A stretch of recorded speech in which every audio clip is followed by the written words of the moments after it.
अस्सलाम वालेकुम students, welcome to easy maths. आज हम एक्सरसाइज 1.2 का थ्योरेटिकल टॉपिक थर्ड पढ़ने जा रहे हैं, जिसका नाम है सर्ड्स एंड एप्लीकेशन। सबसे पहले हम बेसिक डेफिनेशन को रीड आउट करेंगे। ये एज अ शॉर्ट क्वेश्चन भी आ जाती है इसकी डेफिनेशन, और कॉन्सेप्ट तो आपको पता होना चाहिए। तो सबसे पहले पढ़ते हैं हम इसकी डेफिनेशन में हमें कहा जा रहा है कि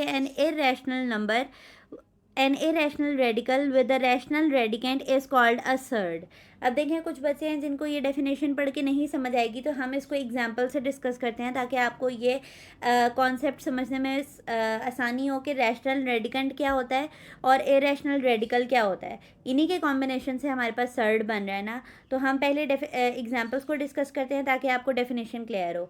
उसने आपको कहा है, if we take the nth root of any rational number a. आपने कोई भी एक रैशनल नंबर लेना है ए, जिसको यानी कि हम p/q फॉर्म में लिख सकते हैं, और उसका आपने क्या ले लेना है, nth रूट ले लेना है। तो फिर वो क्या हो जाएगा, वो हमारे पास क्या बन जाएगा, सर्ड बन जाएगा। अब पहली एग्जांपल उसने जो हमें दिया है वो हमारे पास दिया है उसने √5। उसने कहा है कि √5 एक सर्ड क्यों है, क्योंकि √5 does not give a whole number. देखें, ये कोई परफेक्ट स्क्वायर नंबर तो है नहीं 5। समझ रहे हैं ये बात आप? यानी 5 को आप किसी भी तरीके से एलसीएम लेकर सॉल्व करें तो ये किसी भी नंबर का स्क्वायर नहीं बनेगा, ये not a perfect square number है। तो अगर अंडर द रेडिकल साइन आपके पास कोई not a perfect square number आ जाता है, तो उसका आंसर आपके पास कभी भी होल नंबर नहीं आएगा, वो आपके पास एक non terminating non recurring answer देगा हमेशा आपको। ये बात समझ रहे हैं आप? कैलकुलेटर पे अगर आप √5 लिखकर देखें तो वो आपको क्या आंसर देगा, नॉन टर्मिनेटिंग और नॉन रिकरिंग। यानी कि अगर मैं सिंपल वर्ड्स में कहूँ कि आपके पास under the radical sign not a perfect square number लेने की वजह से आपके पास आंसर क्या आता है, इरेशनल नंबर आता है। और अगर इरेशनल नंबर आंसर आ रहा है तो आपने क्या कह देना है कि वो आपके पास क्या है, सर्ड है। तो आगे चलते हैं, इसकी डेफिनेशन को रीड करते हैं। तो आगे उसने हमें कहा है कि √9 इज़ नॉट अ सर्ड। अब आप देखें, अंडर द रेडिकल साइन उसने कौन सा नंबर लिया है, एक परफेक्ट स्क्वायर नंबर लिया है। 9 किसका परफेक्ट स्क्वायर होता है, 3 का परफेक्ट स्क्वायर होता है। तो हमारे पास 3 का परफेक्ट स्क्वायर के ऊपर अगर मैं स्क्वायर रूट ले लूँ तो ये तो कैंसिल आउट हो जाएंगे, और हमारे पास आंसर क्या आएगा, एक होल नंबर आएगा। होल नंबर क्या है, कौन सा, 3। तो आपके पास आंसर होल नंबर आ गया। आंसर आना क्या चाहिए था, इरेशनल नंबर आना चाहिए था। तो ये बात तो गलत हो गई है, तो इसी वजह से ये हमारे पास सर्ड नहीं है। नेक्स्ट एग्जाम्पल की तरफ चलते हैं। Therefore the radical nth root of a is irrational. ठीक है, हमेशा हमारे पास जब भी हम nth रूट ऑफ ए लें, यानी कोई भी रियल नंबर लें और उसका रेडिकल लें, तो हमारे पास आंसर क्या आना चाहिए, इरेशनल आना चाहिए। ये सबसे बड़ी पहचान है सर्ड्स की। अब यहाँ पे कुछ बेसिक सी एग्जांपल्स दी हुई हैं जो एमसीक्यूज में भी आ सकती हैं, कि बताएं √7 क्या है। तो आपको फ़ौरन से पिक हो रहा है कि अंडर द रेडिकल साइन एक not a perfect square number है, तो हमारे पास इसका आंसर क्या आएगा, इरेशनल आएगा। अगेन √2 का आंसर भी इरेशनल आएगा, नॉन टर्मिनेटिंग और non recurring. Cube root of 11 का आंसर भी हमारे पास इरेशनल आएगा। ठीक है, तो ये हमारे पास कुछ जनरल एग्जांपल्स थी सर्ड्स की।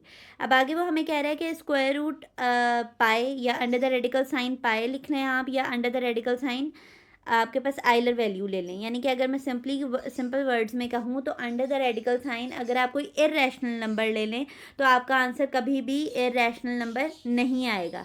आप देखें यहाँ साइड पे रिमेंबर बॉक्स के अंदर भी यही की पॉइंट लिखा गया है कि every surd is a irrational number. ये बात तो हमें पता चल गई कि उसका सोल्यूशन क्या आना चाहिए, irrational number. But every irrational number is not a surd. ये बात समझ रहे हैं आप? अब स्क्वायर रूट पाए तो आपके पास एक इरेशनल नंबर है, पर ये सर्ड नहीं है।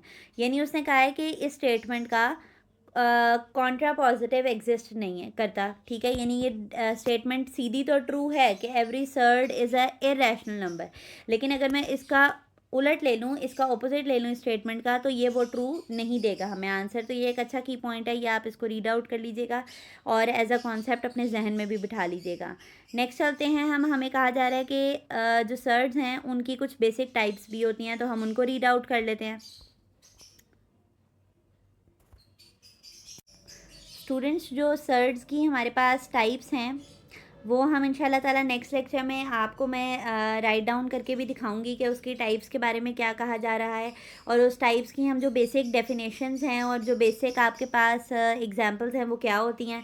और इसके अलावा हमारे पास सर्ड्स को सॉल्व करने के लिए एक मेथड इस्तेमाल होता है जिसको हम क्या बोलते हैं, रैशनलाइजेशन कहते हैं। तो इंशाल्लाह ताला वो हम नेक्स्ट वीडियो में डिस्कस करेंगे, जिसमें मैं आपको हैंड रिटन एग्जाम्पल्स भी दिखाऊँगी कि आपके पास सर्ड्स कैसे दिखते हैं और सर्ट्स को सॉल्यूशन की तरफ लेकर जाने के लिए हमारे पास जो मेथड एप्लीकेबल होता है वो रैशनलाइजेशन होता है। तो उसके बारे में इंशाल्लाह हम नेक्स्ट वीडियो में डिस्कस करेंगे। अभी तक के लिए इतना ही। अगर आपको हमारी वीडियोस आसान लगती हैं और आपको मैथमेटिकल कॉन्सेप्ट्स को अंडरस्टैंड करने में आसानी होती है तो हमारी वीडियोज़ को लाइक कर दिया करें और चैनल को सब्सक्राइब कर दें ताकि ऐसी आसान वीडियोज़ आप तक पहुँचती रहें। अल्लाह हाफ़िज़।